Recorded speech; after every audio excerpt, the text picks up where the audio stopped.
আসসালামু আলাইকুম ওয়া রাহমাতুল্লাহি ওয়া বারাকাতুহু।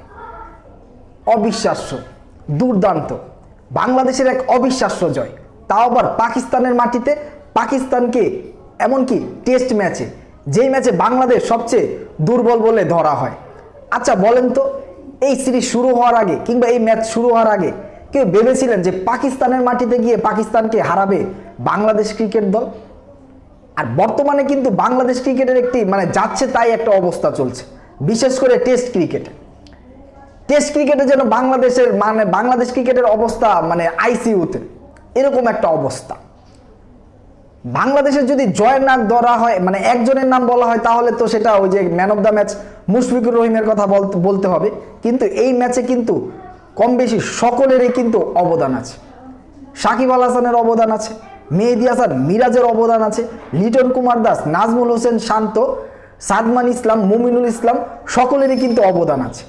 তেমনি অবদান আছে হাসান মাহমুদ শরীফুলেরও। যেমন পাকিস্তান প্রথম ইনিংসে যে ব্যাটিং করেছিল, তখন বাংলাদেশের এক বোলার রানা, সে কিন্তু খুব একটা ভালো বল করেনি এবং খুব মার খেয়েছিল। এবং দ্বিতীয় ইনিংসে কিন্তু এসে পাকিস্তানের সবচেয়ে ইম্পর্টেন্ট উইকেট বাবর আজমের উইকেট কিন্তু সেই রানাই নিয়েছে। হাসান মাহমুদ শরীফুল তারাও কিন্তু একের পর এক উইকেট তুলে নিয়েছে। প্রথম 4 দিন কিন্তু পাকিস্তান দল খুব ভালো ক্রিকেটে খেলেছিল, কিন্তু পঞ্চম দিন এসে কিন্তু তারা খেয়ে হারিয়ে ফেললো। তাদের ব্যাটসম্যানদের দেখে মনে হচ্ছিল তারা একজন আরেকজন তাড়াহুড়ো করছে যে কার আগে কে আউট হতে পারে, এমনটাই মনে হচ্ছিল। আর আরেকজনের কে কৃতিত্ব না দিলেই নয়, সেটা হলো বাংলাদেশের অধিনায়ক নাজমুল হোসেন শান্ত, যার ক্যাপ্টেন্সি আজকে বলতে হবে দুর্দান্ত।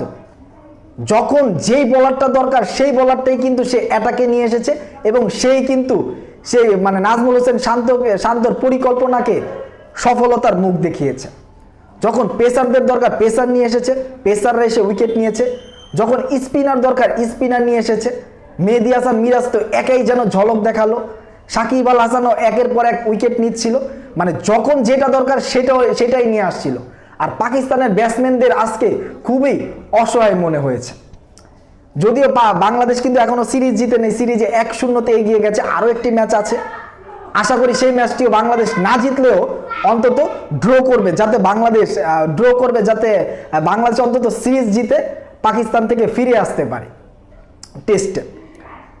আর বাংলাদেশের আরও একটি কথা না বললেই নয়, সেটা হলো বাংলাদেশ ক্রিকেট কিন্তু এই যে নতুন সভাপতি এসেছে, তারপরে বিসিবির সব কিছু এখন ওলটপালট হচ্ছে, দেশের নতুন গভর্নমেন্ট, অন্তর্বর্তীকালীন সরকার, সেখানে কিন্তু ক্রিকেটারদেরকেও ফুরফুরে মেজাজে মনে হয়েছে।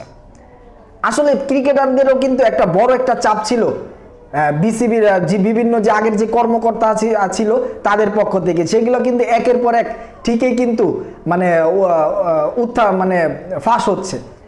যেখানে বিসিবির নতুন সভাপতি ফারুক আহমেদ, তিনি কিন্তু বলেছে যে বিসিবিতে আগে রাজনীতি ছিল, একের পর এক চাপ ছিল, রাজনীতি হয়েছে, কেউ মুখ খুলে কথা বলতে পারেনি, অনিয়মের বিরুদ্ধে কথা বলতে পারেনি।